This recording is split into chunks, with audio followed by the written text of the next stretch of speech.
ทุกคนนี่เบิ่งเครื่อง มาอยู่มาเนี่ยอันนี้ยังให้กระเจ้าไปส่งมื้ออื่นอีกได้นี่นะให้กระเจ้าเอารถใหญ่ไปส่งให้เพราะว่าเอามาบ่รอนเนาะวันนี้เขาสิกลับมาเอาถ้วย10 ใบ1,700,000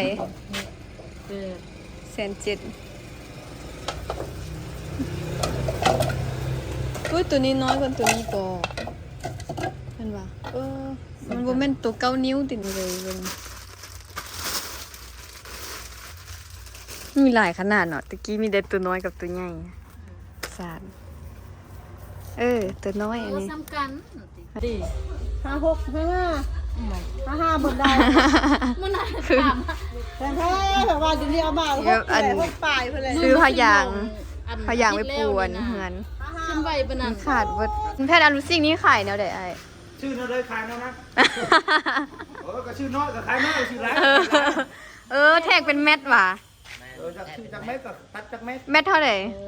เม็ดนึงถึกสุดละ65,000เม็ด165ถึกสุดเนาะ อะไรขึ้นไป มันบ่คือกันเหลืออันเดียวอยากได้ส่งอันเด้เนาะ เอาดีอันเดียวก็ถือเนาะ เขาก็เดิน เซ็ตตู้สบายดีทุกคนเด้อยินดีต้อนรับเข้าสู่ช่องติ๊กสาววาลงซ่านมื้อนี้ตอนนี้ก็เป็นเวลา5 โมงแลงเนาะหรือว่า5 โมงเย็นเพราะว่าจะออกไปมื้อสวยแล้วแบบแดดร้อนแฮงแบบร้อนจนสิไหม้สิเปื่อยนะก็เลยว่าถ้ามึงตอนแลงจังสิออกไปเนาะสิออกไปซื้อเครื่องซื้อโต๊ะซื้อตั้งเนาะสิออกไปเบิ่งเครื่องเลยเบิ่งจานเบิ่งถ้วยเบิ่งหยังเลยเนาะเครื่องไซส์ที่เราจะมาขายเครื่องหั่นนะไปเบิ่งก่อนว่าอันใดราคาเท่าใดเนาะจะแพงบ่หรืออะไรเนาะถ้าว่าแพงหลายก็สิเบิ่งซื้ออยู่เวียงอะนะคันว่ามันบ่แพงหลายก็สิซื้อพี่เลยเนาะสิไปซื้อที่เบิ่งโต๊ะนี่ไปนี่ที่เบิ่งโต๊ะเบิ่งตั้งกับผ้านั่งถ้ามันมีเนาะถ้ามันบ่มีแล้วก็เอาตั้งมาก่อนแล้วก็อีกอย่างอีกวะไฟนี่ไฟนี่ซื้อตอนไหนก็ได้ไฟเนาะซื้ออยู่ห้านนั่นจีนซื้ออยู่ห้านจีนมาให้อีพอเล่นให้อีพอก็ไปอันนั้นน่ะได้ไปน้ำลึกละไปเพิ่นไปซื้อเบ็ดเพิ่นได้น้ำมันละได้เพิ่นได้น้ำมันเมื่อวานนี้เพิ่นก็ไปละมีน้ำมันเนาะก็ตอนนี้เต็มถังเลยจ้า ใส่เมื่อวานนี้เต็มถังเลยพอดีแม่น้องปิ่นแก้วเนาะจะเวียงเพิ่นมาเอาสมฤทธิ์เป็นลิ้นอยู่เฮือนก็เลยว่าผู้ใดก็มีเวลาได้บ่ได้บ่ได้เอาหลานละเด้เบิ่งไงความร้อนน่ะเบิ่งหน้าขุดนั่นเลยเหงื่อออกอะไรตะเวนก็จะตกดินละนี่แต่ว่ามันยังบ่ได้ตกเท่าเด้นะยังรู้สึกว่าเย็นขึ้นแน่เบิ่งมื้อสวยนี่จนป่านนี้ยังเอาโลดร้อนแท้ร้อนว่าอาบน้ำจะกี่เทื่อละตอนนี้อีเมกำลังแต่งหนุ่มสิไปให้สมฤทธิ์ไปให้น้องสมฤทธิ์อยู่เท่านั้นน้องปิ่นแก้วนะไปแวะให้ตุ้ยได้ไปแวะแล้วก็จะออกไปขายเลขเลยก็ไปเบิ่งถ้วยเบิ่งจานเนาะเบิ่งจานไปหาเก้าที่เราไปซื้อให้แม่จันมื้อนั้นเลยก่อนเพราะว่าหานั้นถูกที่สุดละบนอื่นทันเพลงเนี่ยมาแล้วเด้ โอ้สีแดงมันเป็นน้ำที่นี่ คนเอาไว้ไอ้กินมาก้นกินขนมก่อนโยม เขากำลังจะไปสอกซื้อโต๊ะสอกซื้อเครื่องโอ้เดี๋ยวมันเป็นน้ำวะนี่ เยังมาไหวเดี๋ยววะ หิวนมแห้งเลย กำลังจะเอานมไปให้เด้ กินขนมกับบุอีมันนมมันกินกับแม่ โอ้สีแดงสมฤทธิ์เป็นน้ำแล้วบัดนี้เนาะ กำลังว่าจะออกไปดิ อยู่แห้งอย่างดูลึก เอามันไปละมาอยู่มาเนี่ยนะเครื่องใครว่าซื้อเครื่องมากัน อยู่แห้งกินแล้วจะไปเด้อ อย่าเอาก้อนนะเดี๋ยวจักหน่อยเอาสวิตกินนมแล้วก็สิออกไปซื้อเครื่องเด้อตอนนี้ก็มาหารถ้วยหารจาน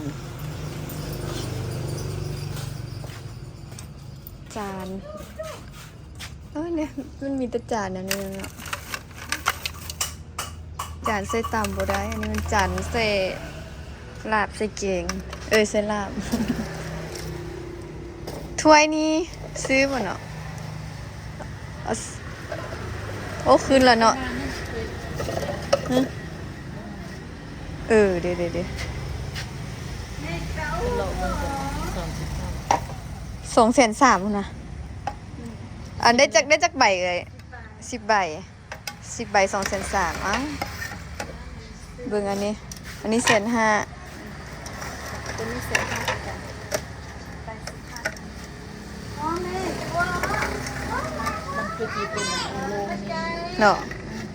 ลึก ลึกโคตรสร้างออนไลน์เอาว่าเดี๋ยวอยากได้แบบนี้นะแต่ว่าตัวใหญ่นะอยากได้แบบนี้แต่ว่าตัวใหญ่กว่านี้แบบนี้ตัวใหญ่ก็มีวะใหญ่กว่านี้นะลายอันนี้นะว่าอยากได้แบบนี้แต่ว่าใหญ่กว่านี้นะซ้ำนี้เนาะพอดีบ่เนาะซ้ำนี้หรือน้อยกว่านี้นิดนึงก็ได้ คือห้ามไปทำมันละเอียด มีวะ นี่มีทุกแนว นี่เดี๋ยวแบบนี้ดิ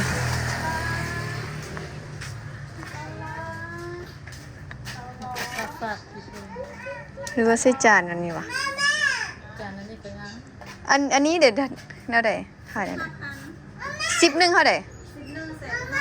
150,000ใบหนึ่ง15 10 ใบ150,000นี่ว่าเอาแบบนี้วะรอเบิ่งกันวะเบิ่งหาได้อีกกันเนาะแต่ว่าใจหันอยากได้แบบนี้แต่ว่าเอาใหญ่กว่านี้หั่นนะบ่วงนี่ค่ะมีหลายแล้วนะมันเนาะอยากได้แต่จานถ้วยดิถ้วยแบบว่าจานหอมพร้อมก็ 11,700,000 107,000แล้วทุกคนตอนมาซื้อให้แม่จันคือ108,000 เพื่อจะนำโปรโมชั่นว้าวดังหันว่าอีกเอาอันนี้เนี่ยบอกเอาไป11ก่อนเนาะเอาถ้วยนี้ดิถ้วย9 นิ้วอันนี้ถ้วยนี้หรือถ้วยแบบนี้นะบุคัก เป็นซาน แบบนี้นะคักเนาะ มันมาเอาอันนี้เดี๋ยว ให้ แก้วนี่คุณ ให้ถือสุดแล้วเขาเลาะตอนบุญเจียง เอา10นึง เอา11เนาะเอาไว้สิเอาสีอย่างวะเอาสี อันห้ามง่ายทุก แล้วเพื่อนเอามาลายสีเอาสีนี้วะเนาะ นี่ตุยติอันซ้ำเดียวนั่นนี่ คือกันแหละนี่มันบดตักบุได้มันน้อยโพดวันนี้มาหาที่2ว่ามีว่ะ ตัวอย่างมุนได้พระเขา โอ้เด้แม่อันนี้ก็มีอยู่นี่พอได้120,000ซื้อ อันใหญ่ๆแบบนี้เลยเขาว่ามันจึงเป็นแข็งแหงแต่ว่าเขาซื้อละ130,000พุ่นอันนี้เดือน120,000 ตัวอย่างมุน บ่ฮู้ว่าอยู่นี่ก็มี โอ้กูมีเลย บ่มีว่ะอันคิดว่าบ่มีเพิ่นมี อันคิดว่าสิมีเพิ่นบ่มี เอาเสื้อตั้งหน่อยแล้วนี่ แม่นตั้งอันนี้ขายแนวเด้อ โอ้หน่อยเลย40,000 หน่วยหนึง40อ่ะแนวนี้เด้ นี่มัน60 60อันนี้40อันนี้60มันนั่งกับสูงพอดีเนาะต้นตัวนี้ติบ่พอดีเนาะตัวนี้โต๊ะที่มันนั่งกับตั้งตัวนี้แหละว่าจะตั้งตัวนี้ใส่ ตัวสูงนี้ตัวเล็กครับ ตัวเล็กสิใส่ตู้ป่ะนะสิอยากได้ตัวอย่างป้าอยู่บ้านเฮาผู้เดือขายเนาะ ก้อยมีบ่ บ่อยไปเบิ่งให้บ่อยว่ะได้แม่อันนี้ มีแล้วมีก็สร้างเอาแล้ว มื้อเด้อ มื้อเดือไปเวียง ค่าเขาเรื่องมันมีตอนนี้ เอา เสียมือหมดแล้ว อันนี้ขายเป็นแมตว่ะ รับ3,000 ซาดเด้ง สาดยาแบบนี้ ซาดปูหั่นแหละซาดตัวน้อยเฮาเด้อ่ะ ซาด ตัวน้อยเอาตัวน้อย2อันอ่ะบ่แม่ รุ่นนี้ อันเท่าเดิมนี้ตัวนี้ห้างโหตี้แม่ เนี่ยตัวเดียว เอาตัวมันที่หั่นนะผู้พันเยอะพุ่นเนาะ ใครเท่าเดิม เอาตัวน้อยนี่แหละ อันของมันอันพวกนั้นมันเป็นอันคือเป็นตรงประเด้ อันนี้มันเป็นห้าง เพราะว่าเขาสิเอาแบบนี้เอาแบบนั้นเอาว่ะ ตัวน้อย70อันนี้ก็เซ็นอันนี้65 น้อยเลย เนี่ย 50 ตัวนี้ตัวกลางเลยเนาะ ก็ตัวยืดเลย เยื่อพุตี ไปจิตักโมบ่ได้เนาะโมเป็นนี้ เอาตัวกลางเอาตัวอันนี้จันหงติ เอา10เบอร์ เบิ่งถ้วยน้อยๆนี่จันใส่ต่ำเลยนะ โอ้ยจะได้แต่แนวข่าวลวดเลย มันมีแต่ลายสิเนาะ มันลายเด้งขึ้น มองไหมเอาแต่สาดกับอันนี้เนาะ สาดอยู่กับบ่ สาด ไหน เอาตัวน้อย2 อันได้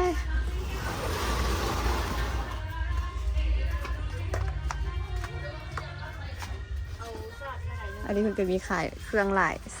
แบบเลย อันนี้เป็นอันเครื่องอันเอียงก็เขาเอ้ยไว้เอียงมักเบงขันมักเบงเอียงเนาะเป็นขันเป็นพระธาตุที่ว่าเอาไปวัดไปอย่างน่ะ อันนี้ดิตัวยืดว่ะ เอาตัวกลางเอาตัวน้อยนะ จักเม็ดว่าอัน มันบอกขนาดเนาะ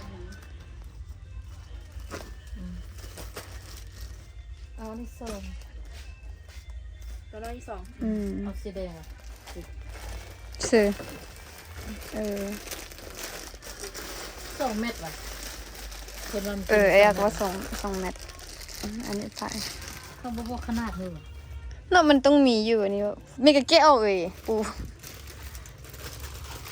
นี่นั่นดิ ฮะมันคือว่าซันวะเนาะมันมีตัวยาวกะเด้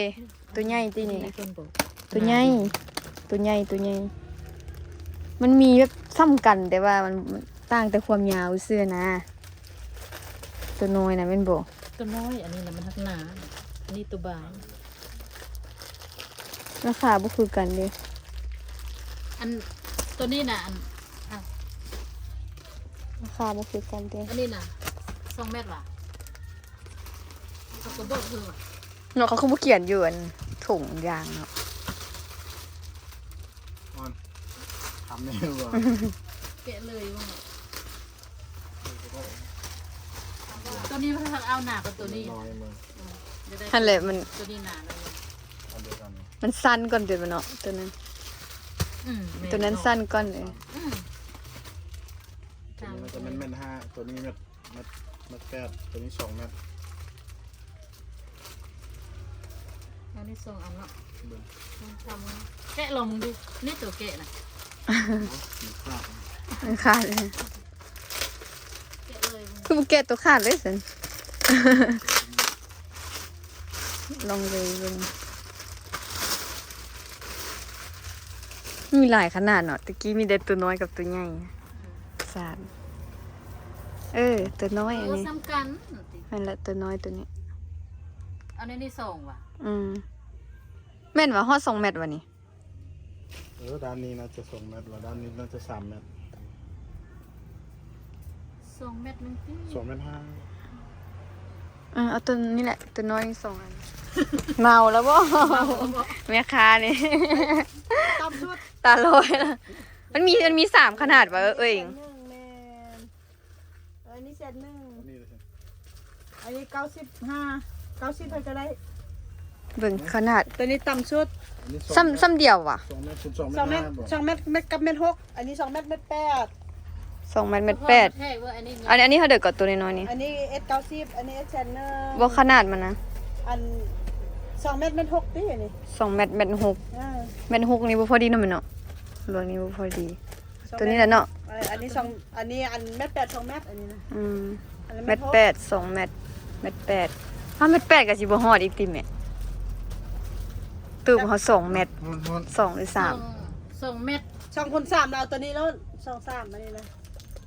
2คูณ3เส้น65 3 2คูณ3 2 3อันนี้นะ 2คูณ3 เม็ดกระเทินอีก ถึง อันนั้น2คูณ4 นะ ว่าสิเอาตัวน้อย2 อันหั่นนะ 2 เม็ดครึ่งคูณ4สินะ4 เม็ด ว้าเฮ็ดกระเทินขนาด นี่ละ4 เม็ด สอง กับ3อัน2เม็ดครึ่ง2อันนั้นก็ โอ้ย 4 เห็น เม็ด นี่เปิดพัดลมดูกัน ผู้ใดก็เหงื่อแตก โอ้อันนี้เลยสนะ5คูณ2 อันนี้ อันนี้200,000 ไปเขาขาย280,000ตัวนี้นะอันนี้เลยครับตัวนี้นะอ่า มันที่คาดไวอันนี้นี่นะมีคนแกะคนง่ายเด็กน้อยเล แต่ ย ว่า ตัวจะเอาอันนี้ปูอยู่เลย ว่าบ่ต่างกัน ตัวนี้บ่ต่างกันคันถึกแดดได้นึงแล้วก็มันจะฝ้อยขึ้น อันนี้ นะ น่ะหนาดี อันนี้ใช่หน้าอันนี้2,500นี่ อืม อันนี้หน้ากาจะว่าอันนี้ทั้งหน้าทั้งแน่นแท้ๆอะไรนี่เอาไปเสื้ออยู่เฮือนได้4-5 ปีแล้วก็ยังภาคครับ ตัวนี้มันหนาแล้วมันนุ่มๆตีนก็ได้ น่ะนุ่มก้นอีก เราดูป่ะเอาตัวดื้อซื้อป่ะ อันนี้ก็2-3อันนี้ 2x3พัดกระเทินเหมือนได้อันเดียวพัดกระเทินเนาะ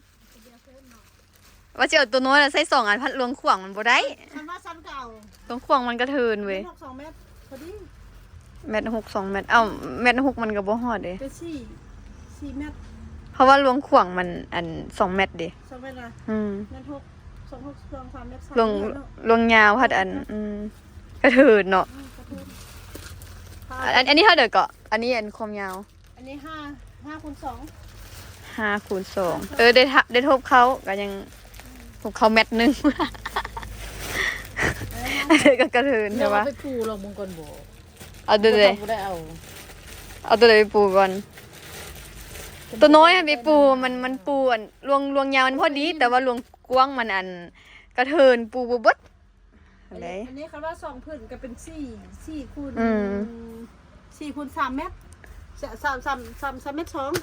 3 เมตร 4 แต่ว่าลวงขวางมันทันลวงกว้างมันทันสิบ่ได้ บ่ได้เนาะ ลวงยาวมันทันได้แล้ว แล้วก็เมตรชาว อันคือกันว่ะ 2 3เลยนะ 2 เมตรคูณ3 เมตรเนี่ยก็ตัวใหญ่แต่ซ้ำตัวนั้นนั่นแหละกระเทินเด้อเนาะ เอา2ก็ลองดีไว้ว่าพอดี ไอ้จังซี่ติ สอง นี่เอาอันนี้อันเยอะอันนึงอันน้อยอันนึง แต่ว่าอันน้อยมันลงขวางมันบ่จอดเด้ อันนี้น่ะเอา2เป็ดนี่นะพอดีนะ สอง 2 เมตรคูณเมตร8นี้สลับเดียวมันจะคันว่าเหลือก็สิเหลือน้อยเดียวมันเหลือไร 2 เมตรคูณเมตร8 2 เมตรคูณเมตร8 เป็นตัวใหญ่แล้วเป็นบ่นี้ โตกลาง ตัวกลางว่ะ แม่นกลาง 2 เมตรคูณเมตร8เอา2 อัน 2 อันพอดี เอา2อันเสื้อเราก็ เออ นั่นก็ เอ ส อ องอัน เอา คันว่ามันสิเหลือกันสิเหลือน้อยเดียวสลับกัน เอาตัวนี้เลยตัวนี้เท่าไหร่ก็ราคา อันนี้100,000 แสนหนึ่งเอา ตัวเดิมมาเป็ ไป น ขายเศษสาวแล้วก็จะมีนะสายย่อยนะ56 55บนได้ มื้อนั้น คือ ถาม แต่ถ้าแบบว่าเดี๋ยวนี้เอามาแล้วก็พวกปลายไปเลย ซื้อพะยางไปปูอันเฮือน ขึ้นไว้ปานนั้น ขาดเบิด สหาเรา แผ่อันนี้ ได้ได้ขึ้นยังก็ขึ้น คันว่าห้า ก็ตัวเอาหนาๆ คันว่า5,500,000แล้วมันขายชุดนี้แล้วชุดหน้าบ่ได้แน่นอน ตัวหน้าบ่มีเนาะ ซ้ำนี้ เอาไปก้อเลยคันเด็กปู เอาตัวสีนั่นบอก แห้งอันนี้นะ ฮัลโหลตัวสีไม้อันนี้มันสีอย่าง สีแบบว่าสีกลมกลืนสี คือไม้อะไรเนาะ งามสีหิน คือไม่ มันเป็นกะโหลมันเป็นแบบกะโหลเลยก็อันนี้นะงามอันสีอันนี้ฮะยาก เพราะว่าตัวนี้ก็ เอา คือ ไม้นี่ก็ได้ อันจะมือร้อนเหรอ นั่นแหละ บ้าน ให้อักไปส่งก็ได้ป่ะ ๆรักแต่งได้ว่า เมาแล้วที่บอก สีไปแล้วก็ได้ อันนี้น้ ไม่ได้ เดี สั ยว บ ไปก็ได้ว่าจะมื้อนี้ ไม่ได้สับ ำมืออื่นก็ได้ มื้อเดินก็ได้ เออ เดือนได้ละ เฮ้ยมีศาสตร์อันนี้แล้วก็เชี่ยวอันนี้ เอามือละ อันนี้เอาเงาว่ะ เอาแต่อันนี้นะมาส่ง ชีวิตบนโต๊ะเนาะบ่อยเนาะ โตเหลือง โต๊ะอย่างบ่มีโต๊ะอย่างมันหมุนหั่นน่ะ ตัวเล็กกับอื่นแล้วมืออื่นเอาซะ มือเขา เสร็จนะ ได้เงินอยู่ไม่ได้หันบ่ได้ร้อยบ่ได้ มืออื่นก็ได้เอาอันนี้ก้อนหนึง เอาตัวนี้หนึ่ง เยอะไม่ได้ เอาตัวนั้นวะ 5 เซนซ่า เป็นลายไม้งาม เอาไปมาที่3อ่ะทุกคน อันนี้อยู่บ้านวังหลวงเนาะ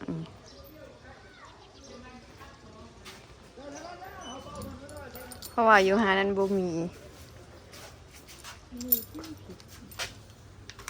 ใหญ่พูด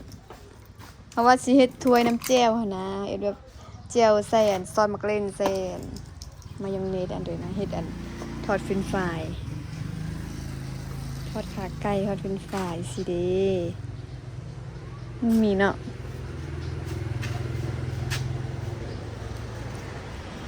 จานน้อยก็น้อยพูดเยอะพูดคัดทาด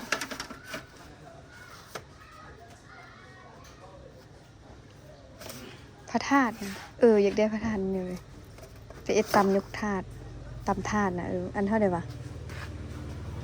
เขาเดือดสองห้า อันนึง25ว่ะ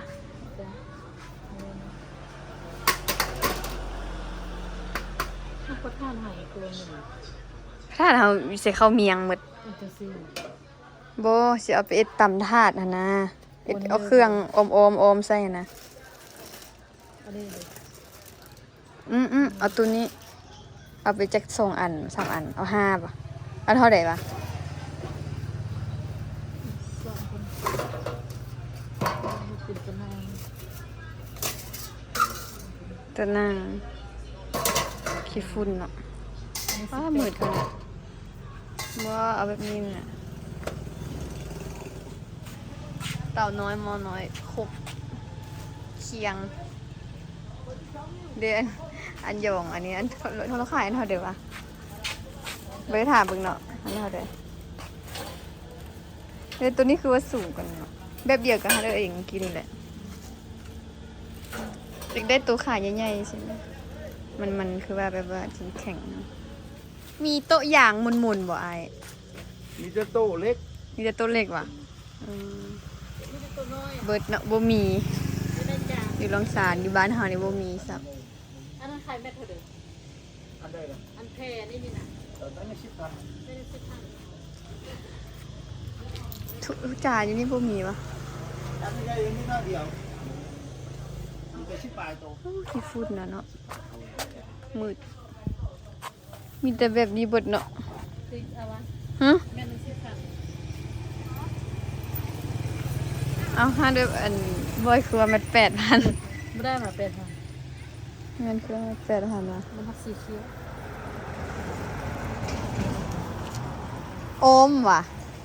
เอาจะเป็นมุง ใส่แต่เบื้องเดียวว่ะมุงเบื้องเดียวว่ะแม่ เป็นมุงข้างหน้าหมด ทั้งหน้าแล้วข้างๆย่ามันว่ะมีบ่ส่งมาข้าง เป็นจะเอาเพื่อกัน ๆหรือว่าสิเอาเป็นผักกังเลยวะ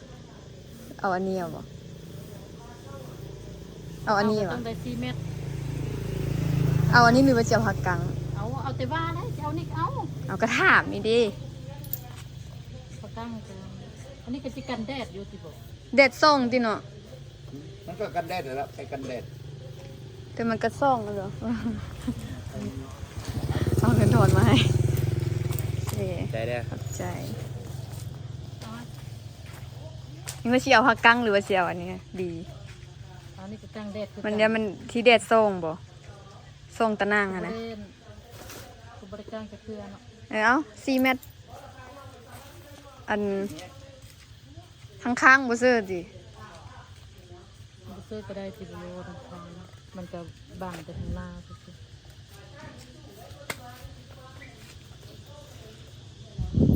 4หรือ5ว่ะ เอาเพื่อสัก เอา5 เม็ดเนาะเม็ดหนึง10,000เอา5 เม็ดเลยเดี๋ยวไอ้ตัวนี้ก็มื้อละเดี๋ยวซื้อเครื่องแล้วก็สิไปขายเลขต่อ เพื่อน้อย 5 เมตรนะ เอา5 เม็ดนี่คือกันฮะเลยเมื่อกี้นี่ ๆอันนี้ก็เป็นสีแบบ เพราะว่าลายนะ ถ้าลายแดงนั่น อัน10นึงเท่าไหร่เนี่ยไอ้ ตัวนี้ว่า40,000 10นึง40ใบหนึง4,000ยังใหญ่พุ่นแม่อยากได้น้อยๆกว่านี้นะเขาไปใส่น้ำจิ้มอันนั้นซื่อๆนะบ่แม่นมันบ่แม่นน้ำเจียวเป็นน้ำหั่นน่ะอันนี้ให้เพิ่นตัดอันผ้ากังแดดนี่เนาะผ้าดำนี่เอาไป5 เม็ดสิเอาไปกังอันตูบเพราะว่าแดดมันส่องถ้าอีว่าสิเอาเป็นผ้ากังเลยบ่ลองเอาแบบนี้ไปเบิ่งซะแบบนี้ไปเบิ่งว่ามันสิอันกันแดดได้บ่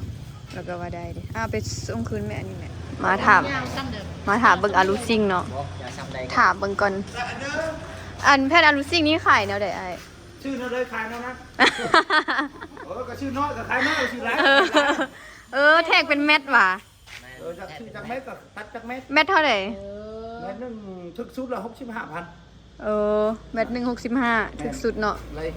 ขึ้นไป มันบ่คือกันเป็นบ่นี่ กว่าเม็ดนึงมุ้งเลือดเราเม็ดนึง อันนี้เป็นแผ่นแมท1เนาะ แล้วไปยึดตีเดียวเราไม่เอาหน่อยๆเราไม่เอาไหน ตัวถึกสุด65 แล้วก่อนรุ่นๆนะก่อนรุ่นๆมาโน่นน้อยจ๊ะ มีแมทเท่าใดในเกาะ โคเจอมือ คือ จะ มาเอาจากแม่เราเป็นตัดเธอว่าสั่น เอาแล้วว่ามีอันถึกสุดแมท165มันมีหลายแนวตี งานได้ดูแล้วจริง ก็เป็นทุนเวียดนะทุกคนอันนั้นก็เป็นฮานเราค่ะไปซื้อผักกังเมื่อกี้นี่นี่ มีแบบเรียบๆมี เรียกแบบนี้เขาเรียกแบบนี้นะมีหลาย แบบเรียบกับแมท65เป็นบ่ ราคาที่กัน เออ เรียกบ่อห้องกับราคาที่เดียวอาจจะได้ทำไรกับราคาน่ะ โอเคมันนาจะมาเอาเนาะมันจะเอารถเอาไปตัดรถมันเลยแมท165,000ไปแทกกันนั่นกันแหละ น้องพันกับเป็นส่งแม่ปลาย จะเทพก็เลยเป็น พันเชียวอันมาแทกแล้วจึงมาสั่งแมท165ก็ประมาณ ใช่แล้วจะตัดเลย แมนไปแทกขนาดเบิ่งก่อนอ่ะเดี๋ยวก็สิออกเมืองแล้วทุกคนพอไปเอาถ้วยกับจานเหลืออันเดียวอยากได้ส่งอันเดียวเนาะ เอาดีอันเดียวก็ถือเนาะ เอาเข้าเสื้อเอ็ดเดิม เซ็ตตูบนะ ตำขาย ตูบมันเหลืออันเดียว ให้ยืนเห็น เฮ็ดอยู่เฮือน อันจานอันนั้นรู้นี้เนาะ บ่ได้ไปเวียงอีแล้ววะ มากับใบหมานี่ไปส่งเถือส่งมันไม่ค่อยจะคลาย ถามอยู่สิเด้อก็บ่มี ข้างหมามันคลายซาค้างมาลีละบางเครื่องมันอยู่บนเนี้ย เท่าเดิมนี้ เส้น35 135 เส้น35หัวไรออกไปที่ธรรมดาขายเส้น3 125ว่ะได้อันเดียวเนาะ เดี๋ยวตัวขึ้นบอกเอาผ้าเข้าซื้อก็ได้ เขาเดี๋ยวพาเยอะเขาก็มีเนาะ นี่ เอาเขาใส่เบิ่งจานเอาเลย เอาเลยแหละ อันนี้ปูเสื้อ15,000 อันนี้นี่ดีฮาปูเบิ่งจานเส้นซาวน้องโต้ไม่เอาก็เอาเอาก็เป็นอันพี่น้องยี่ห้อแหละพี่น้องห่างๆนี่แม่จานคือจานอันนี้เอ้ยนั่นเลยเท่าไหร่ก็เขาถามเอ้ยนั่นเท่าไหร่ก็ จักลืมเป็น30 ซาแม่นว่ะ ไอ้29,000 29,209,000โบนึงกับ25,000เอาตังค์อันนี้ไป11เอาไป12มา11 10 2 4 6 8 10 12เดี๋ยว10วัน 12ก็312,000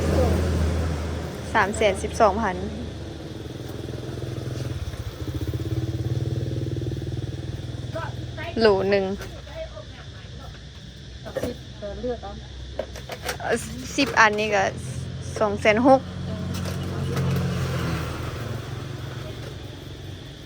เอาป่นก็ได้ไหม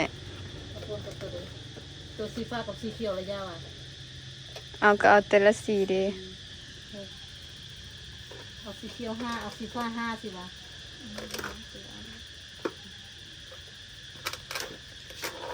2 3 เอาสีแดงดี 5 ป่นกันแนวละ4แนวละ 2วะ 2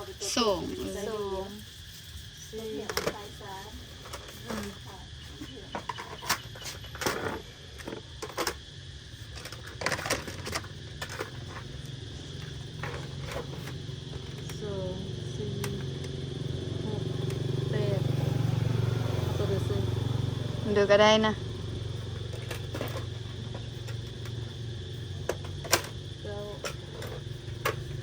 มักสีเขียวด้วยสีเขียวเหนียวซับนับมึงดูตัวหึงอ่ะ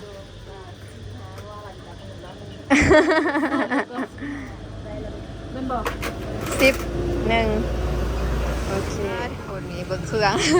ไป มาอยู่มาเนี่ยอันนี้ยังให้กระเจ้าไปส่งมื้ออื่นอีกได้นี่นะให้กระเจ้าเอารถใหญ่ไปส่งให้เพราะว่าเอามาบ่รอนเนาะวันนี้เขาสิกลับมาเอาถ้วย10ใบ เออ 1,700,000อุ้ยตัวนี้น้อยกว่าตัวนี้ก็แม่นว่ามันบ่แม่นตัว9 นิ้วตินี่แม่นว่า8 นิ้ว 5สมพอว่า1,700,000ตัวเอาซ้ำนี่แหละเนาะ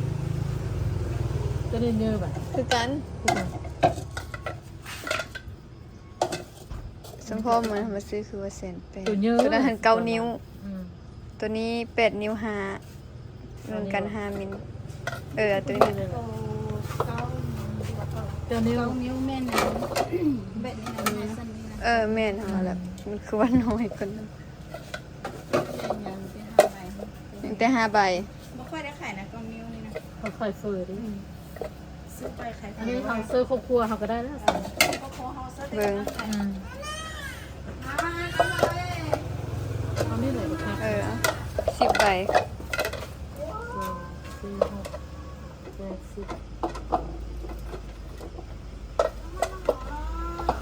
ได้ค่ะใจน้ำจาน งามไหมอีแม่ว่าเอาแบบใดแบบสีเขียวนี่แบบนี้ มันพันมุนแล้วก็32 10 1 2 3 เขียวแบบอันนั้น ฮันแรกเขาก็ยังว่าสีเขียวบาทนี้ตัดภาพมาหอด บอนขายเลขเลยทุกคนบ่ฮู้ว่ามื้อนี้จะได้ขายบ่เนาะเบิ่งแม่รถน่ะเงียบกิ๊บเลยบ่มีคนรถเที่ยวทางว่าเมื่อวานนี้เขาเจ้าก็ซื้อน้ำมันเป็นหยังบ่มีรถเที่ยวทางบ่นะบ่ก็เจ้ากำลังประหยัดสิบ่แปลว่าบ่จำเป็นก็บ่ออกมาประมาณนี้สิบ่เนาะเบิ่งแม่เบิ่งทางรถบ่ค่อยมีรถเลยผู้เดียนมาเอาสมฤทธิ์นะมันแม่น้องเป็นเกียวนะให้แท้ให้ว่าให้คิดฮอดอันอีเมเดี๋ยวให้คิดฮอดไปตู้เพิ่นให้อีเมไปอันตลาดแล้วไปซอกซื้อแนวกินเนาะบ่มืดปานนี้แล้วบ่ฮู้ว่าสิได้หยังกินบ่ นี่ติก็มานั่งขายเลขแล้วบ่ฮู้ว่าจะได้ขายบ่นี้แบบมันเป็นเงียบๆนี่เนาะอีเมว่าบ่ขายแหละติก็เลยว่าบ่ว่าบางเทื่อก็ตอนนี้เป็นเวลา 17:33 นาทีบางเทื่อก็ได้ข่าวว่าส่วนหลายก็จะมักมาซื้อตอนแบบใกล้จะหมดเวลานะใกล้จะหมดโมงแล้วก็จะมักมาสินะมาซื้อนะก็เลยว่ามานั่งเบิ่งเนาะเพราะว่ามีแต่คนแซด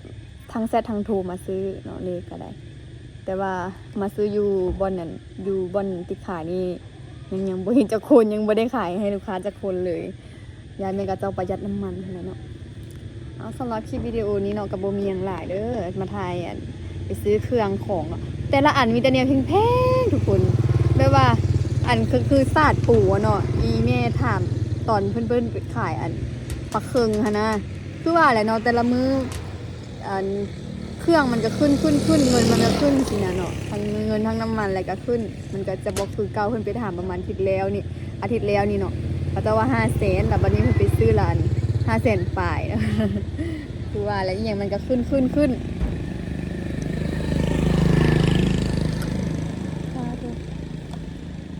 ขอตัวลาทุกคนไปก่อนเด้อฝากทุกคนกดติดตามกดไลค์เพื่อเป็นกำลังใจให้ติ๊กเนี่ยเด้อไว้เจอกันคลิปวิดีโอหน้าบ๊ายบาย